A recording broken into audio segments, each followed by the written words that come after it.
অসুবিধে নাচছে কেন? নাচতে নাচতে ডিম ছাড়াচ্ছে, ওয়াই?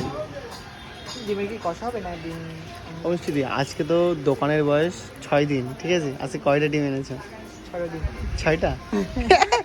6 দিনে 4টা? এটা 7টা। 7টা? যাই হোক, একটা ডিমে কি ডিসপুট? একটা ডিমে কি জ্বর হয়েছে নাকি? সব অবশ্যই। আজকে একটা ডিমে কি জ্বর? হুম, রাত্রিবেলা ডিম কষা খায় বৃষ্টির ভিতরে, তাই তো? ডিম কষা দিয়ে সাথে রুটি দিয়ে নাকি? ধীরে সুস্থে করি, 6টা এই 6টাই করি। পরে রাত্রে এনে ডিম কষায় কি আলু দিলে দাও নাকি? আলু দিই না। আলু দিলে রুটিতে খেতে সুবিধা হয়, বুঝেছিস?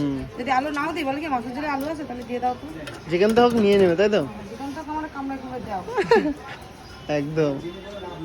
তোমরা দেখতে পেলে মিষ্টি ডিম দিয়ে ডিম। অবশ্যই। ওই ডিমগুলো কোথায় ধরছ?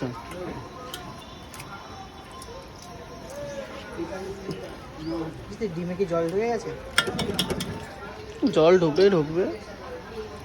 যে জায়গাটা হাফ করবে ঠিক ওই জায়গাটায় কুসুমটা থাকে। এক্সপিরিয়েন্স। ওর মধ্যে ডিমটা ভেঙে যায়।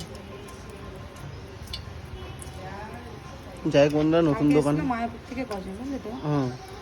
কখন? দুপুরবেলা? গাড়ি নিয়ে দুপুরবেলা এসেছিল খেতে? ছেলে 7-8টা দাদা ছিল। তারপরে ওরা আবার পুরো মানে খাওয়ার থেকে বড় কথা, ওনাদের মায়াপুর বড় রেস্টুরেন্ট আছে। আচ্ছা আচ্ছা। সব নিরামিষই খাওয়া হয়, মানে বড় রেস্টুরেন্ট। এসেছিল মশলাটা এত ভালো, সে এসে না পচাছে না।